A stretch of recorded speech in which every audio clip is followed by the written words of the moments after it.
Hey, what's happening, y'all? It's your boy Rico from Street Scores coming with a quick 2021 schedule analysis, man. I'm going to tell y'all which teams we play at home, which teams we play away. We don't officially have the exact order with day, with times, and all of that, of course. We don't know how many 8 p.m. games we may have now that we finally made the playoffs, how many Monday nights, Sunday nights. We don't know all of the details yet, but we know exactly who we play at home and exactly who we play away. Let's get it.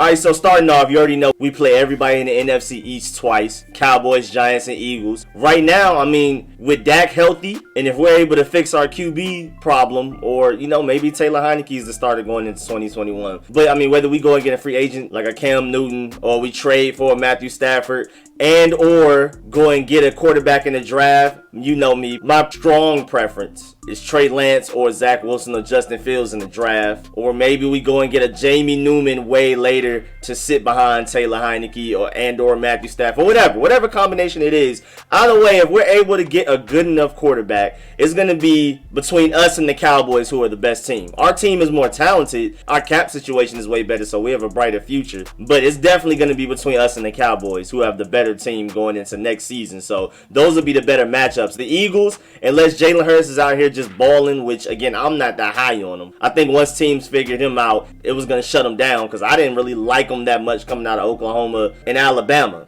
I mean, I like the fact that he does have like this, you always feel like you have a chance gene with him, but if you're like actually analyzing his exact skill set, I'm just not a big fan of him. He's turnover prone, bad decision maker, not very accurate. And then the Eagles cap situation is crazy. I mean, they may end up hiring Adam Gase as a head coach. I mean, that's going to make them even worse than what they were dealing with Doug Peterson. So I just don't see the Eagles' future being too bright. They have good pieces, and then the Giants, their defense is really good, and they have pieces on offense. I just don't think Daniel Jones is going to be able to go head to head with Dak Prescott or whatever quarterback is starting for us in 2021. So I see it being between us and the Cowboys, the two best teams in the NFC East. Giants probably third. But I mean, again, their defense is really good. And if Daniel Jones can just get it together, which I doubt, maybe they pull something together. And also the Eagles are talented. They were just the most hurt team this past season. So maybe when they get all of their guys healthy, they'll have a stronger case on their hands. They said they plan on keeping Carson Wentz possibly. So maybe if they can get Carson Wentz right. So I don't know. But I feel like the safest bets, if you had to put money on which team will be the most successful in the NFC East next year, I think it's us or the Cowboys. And honestly, like objectively, I feel like it will be us depending on which quarterback we get. But then outside the NFC East, who we play at home and away, per usual. Home-wise, luckily our toughest opponents, arguably our toughest opponents, are the Saints.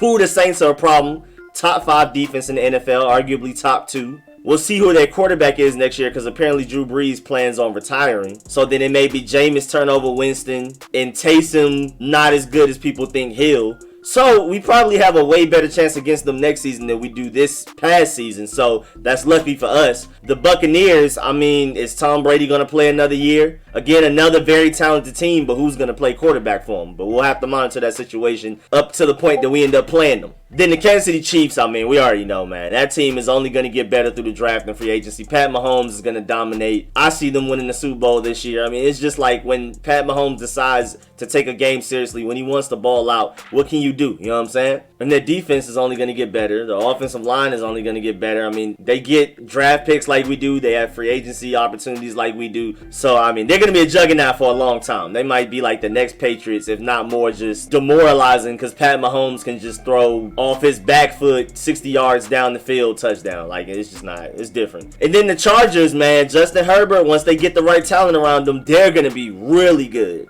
Once their players can stay healthy, their defense especially, they're going to be really good. And then the Seahawks, I mean, Russell Wilson is great. Tyler Lockett and DK Metcalf are great. Bobby Wagner's great. But it just seems like they can never put together a complete team since they won that Super Bowl. And it's like, they're so dangerously inconsistent, because if Russell Wilson isn't having a Hall of Fame game, the rest of the team isn't good enough to beat a lot of these great teams out here. So the Seahawks, we should be able to beat them. I mean, case in point, Colt McCoy and the Giants beating the Seahawks this past season. So I'm not really afraid of the Seahawks like many people may be. I'm not afraid of anybody because we the burgundy and gold, you know what I'm saying? But at the end of the day, I feel like the Chargers and the Chiefs will be tougher opponents next year than potentially maybe the Saints, than the Buccaneers, and definitely the Seahawks, unless the Seahawks draft very well. And then as our away games go, you have the Panthers where, I mean, who knows what their strategy is. Are they going to go into next season with Teddy Bridgewater again? Or are they going to draft a young quarterback like a Justin Fields, Zach Wilson, or maybe they take Trey Lance from you? Who knows? I feel like if they take one of those three guys, they could be a very diddly team next year. Otherwise, if they re-sign Teddy Bridgewater, or if they let him go and end up signing somebody else random or drafting a QB late in the draft, maybe like a Mac Jones, that's a very beatable team next season. Not really worried about the Panthers. The Falcons,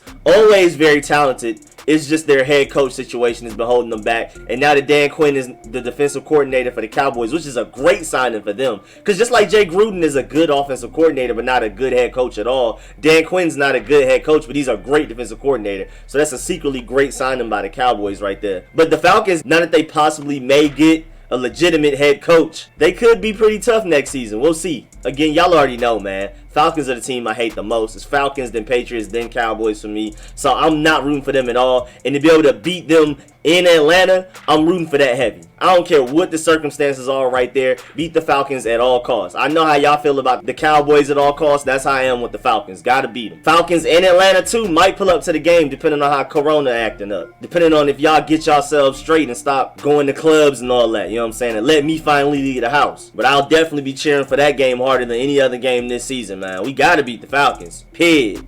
I gotta talk all my trash. And then the Oakland Raiders are pretty tough. Another inconsistent team. Them and the Seahawks, man. I feel like other than quarterback, the Raiders are more talented than the Seahawks. But the Seahawks definitely have the better quarterback. But either way, to compare the teams, they're both inconsistent.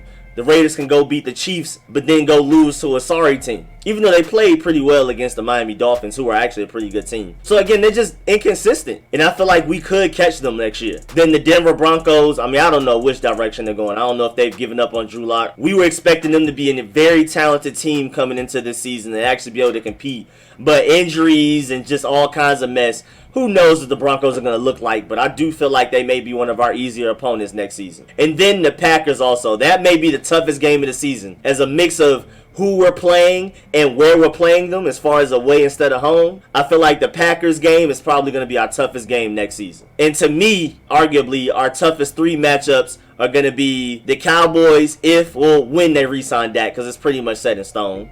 So maybe the Cowboys away, the Packers away, and the Chiefs at home. And then maybe like a right outside the top three, like a number 4 would probably be the Chargers at home. But I feel like we match well against all of these guys. We're going into this next season confident, pig. Especially if we solve this QB position. All this cap space we have. And even if Kyle Smith isn't the GM, as long as we hold him in here to be a player evaluator, a scout, which is like he's one of the best in the league at this. As long as we can solve this QB position the right way, and again with all that cap space, we can go and get a wide receiver in free agency like Allen Robinson, Kenny Galladay, or an elite free safety. I mean, it sucks to pay that much money to just the safety position with Landon Collins still on roster, but hey man, if you want to make this defense literally unstoppable, like arguably the best defense in the NFL, get a Ranger free safety. Now they can follow my mock draft and get Hamsad Nasiruddin from Florida State in the 2nd or 3rd round, and he can be our guy. Or however you want to do it. Again, free agency, Kyle Smith in the draft, what he does with rounds 3 through 7, get Pro Bowl level players. I feel like we're going to be a really tough team next year, man. I feel like we can easily be Super Bowl contenders. But again, it's all on the shoulders of whether we get this quarterback position right. I love Taylor Heineke, and he definitely deserves an opportunity to compete for the starting position. But, I mean, with his durability, and again, we haven't had a large enough sample size. I don't want to throw all my eggs in one basket and just assume he's a starter next year. But I'm cool with him starting as long as we draft like a Trey Lance, Zach Wilson, or Justin Fields to learn behind him. I'm cool with that, you know what I'm saying? And at the very least, Taylor Heineke is the best backup quarterback in the NFL easily. So I feel like we're straight next year. But yeah, man, definitely get in the comment section and let me know how y'all feel about the schedule, man. It looks tougher than this past schedule, I'm not gonna lie, so this should be really fun next year. I feel like our schedule is tougher, but I feel like we're gonna be way better and more equipped to handle it. So I feel like our record is definitely gonna be better than what we had last year with all the quarterback drama and problems that we had and all of that. where we ended up going 7-9 to barely make our way to the playoffs. I feel like we can go 10-6 with the schedule and make sure we earn the playoffs for real this time. Make sure we look like we belong and actually win some playoff games and potentially go to the Super Bowl and win it. It all depends on the quarterback position though. But yeah, man, definitely get in them comments and let me know how y'all feel about everything, how y'all feel about the schedule. Who are the easiest opponents? Who are the toughest opponents? Let me know how y'all feel about all of this. And as always, man, please like this video if you liked it. If you learned anything, please subscribe if you haven't. Definitely hit the bell next to the subscription button so you get a notification every time I release a video like this one. Every time I release the several mock drafts I'm going to do throughout this off season. The different types too. I'm not just going to keep doing the same one. I'm doing different types. I did a draft network simulator one. I'm going to do a trade up scenario, a trade back scenario, a dream case scenario of just everything falls in our lap and who we can possibly get. And of course, I'm going to do the most realistic one after the combine, after pro days, and after we see who we've been meeting with, Ron Rivera, Kyle Smith, who they've taken close looks at the Senior Bowl and all that type of stuff. That's going to be more so the one where I challenge myself to see how many players I get right. So that's at minimum 5 mock drafts I'm coming with throughout this offseason. And as always, man, y'all already know I'm coming with all of the film sessions with players that are currently on the team. I'm going to do like review film sessions like Cameron Curl, what he looked like throughout the season, how he got better with every game that he started in, and things like that. Chase Young, Terry McLaurin, all of that, Taylor Heineke. And then, of course, I'm going to do my film sessions on potential free agents we may want to go get, like an Allen Robinson. How would Allen Robinson fit in Scott Turner's offense? How would Anthony Harris take this defense from just top 5 to potentially the best defense in NFL? Film sessions like that. And, of course, draftable players. Like, I definitely have to do a Trey Lance film session at some point to convince some of y'all that don't believe that Trey Lance can be a top 10, potentially top 5 quarterback in this league if we do it right. And then, as always, I'm going to do my film sessions on the players that we drafted. So once we actually have the draft late April, I'm going to do my film sessions up till the preseason of the players we drafted to just give y'all a good feel on how they may potentially be used on our team. And why like these draft picks were so great, because I'm assuming they will be. Kyle Smith is a genius. Ron Rivera knows what he wants. And then of course I'm coming out with all of the videos, like any news that happens. I'm working on my studs and duds video. Well, it's gonna be different for me. It's gonna be the wave, the wig, and wait on it, the 3W. So that's how I'm gonna review the 2020 season as far as players go. The wave is of course the players that like, man, jump on the wave, they're balling. And some of them we may need to make sure we re-sign. The wig, you know, it's Atlanta. People say it's for like, you know, somebody that wigs you, you know what I'm saying?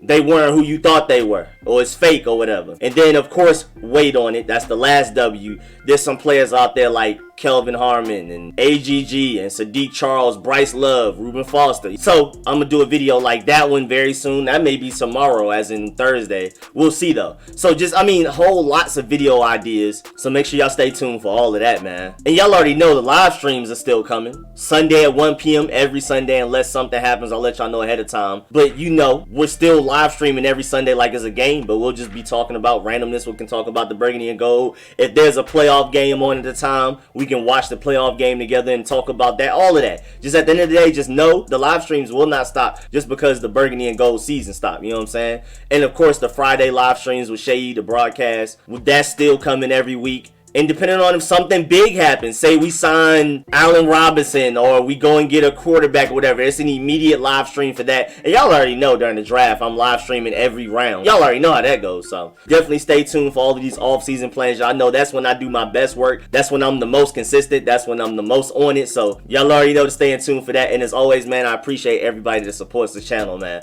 Everybody that gives to the channel, everybody that donates, all of my sponsors, especially my Pro Bowl sponsors whose names you see scrolling on the screen right now, man. I really appreciate all y'all for real. I'll catch y'all later. We gotta beat the Falcons next year for real, man. I gotta talk my stuff. I'm out.